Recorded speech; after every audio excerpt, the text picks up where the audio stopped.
towards the end of our stay at the university, the war started. 1978, Amin attacks Kagera in Tanzania, and the Tanzanian government decides to fight back. And that's what started the war of 1970, end 78 on to 79. That was a very difficult moment for us, because on the one hand, we were very eager that Amin goes. On the other hand? I, for one, I had had personal traumas from the government, and all of us at Makerere actually, because in 1976, army men killed one of the students of University Hall. I was in Mitchell Hall, neighboring University Hall, and one of the students who had been finishing his law student called Seruanga was gunned down in the evening after Leavers Ball, and we decided to demonstrate.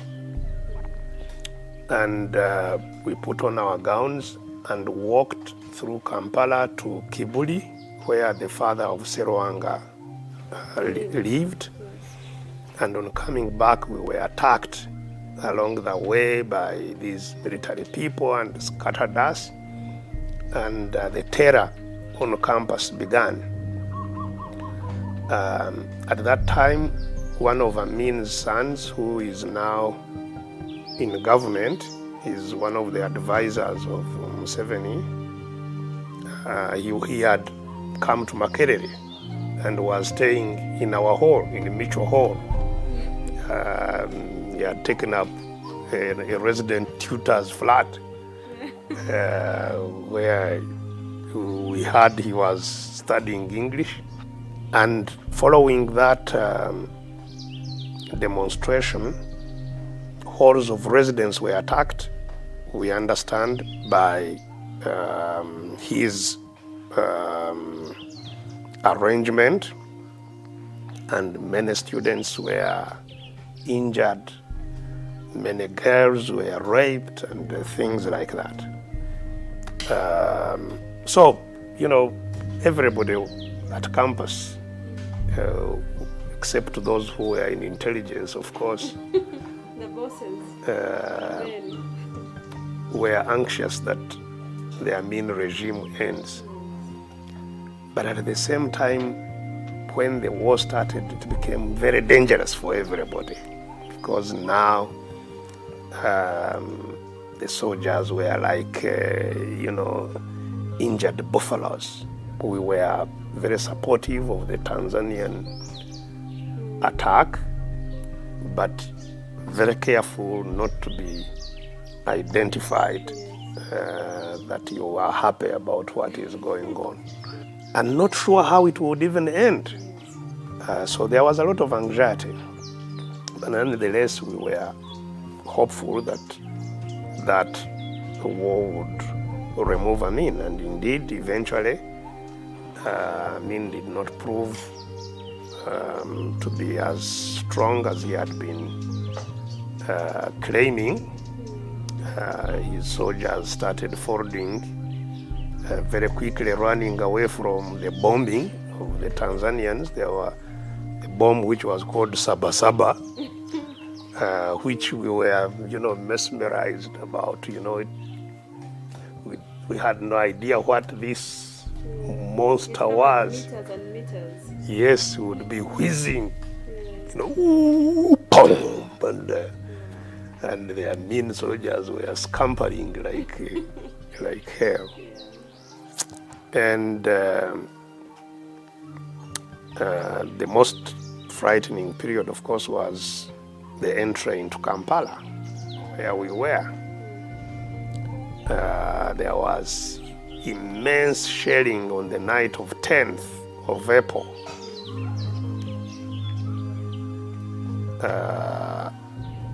1979.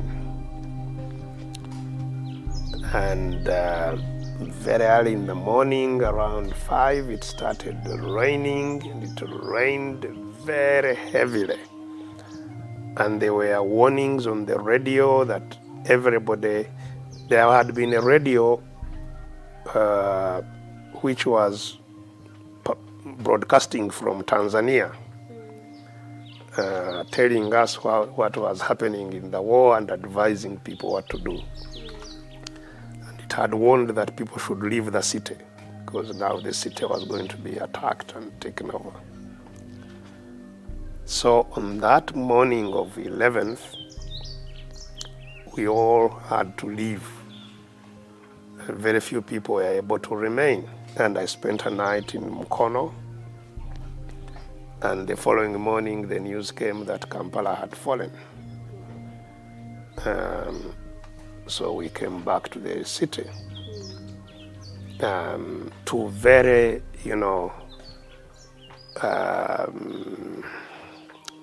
remarkable kind of situation, because then there was looting. That went on, I think, for about 2 days, and eventually it settled down. The insecurity never quite settled down.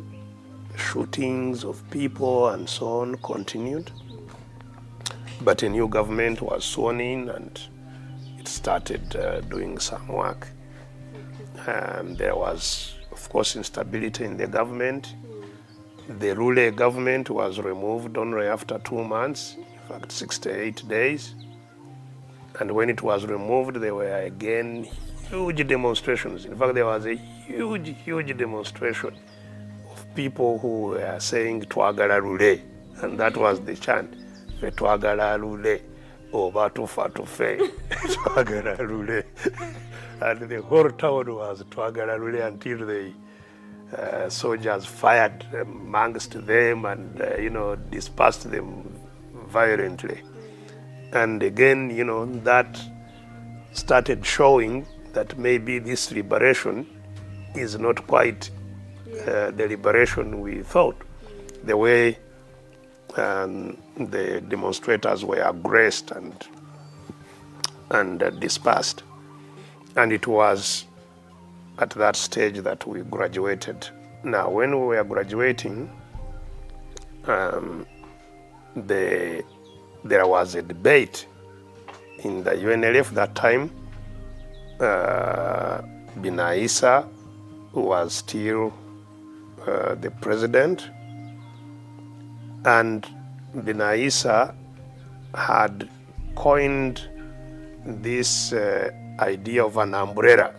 The UNLF itself was called an umbrella organization, where many organizations had united. So Binaisa became the champion of the umbrella, saying we must continue with the umbrella. We must continue under this unity. We should not go back to our different political parties, but continue as under the umbrella. And that's what he championed, and he hoped to continue leading the umbrella organization. But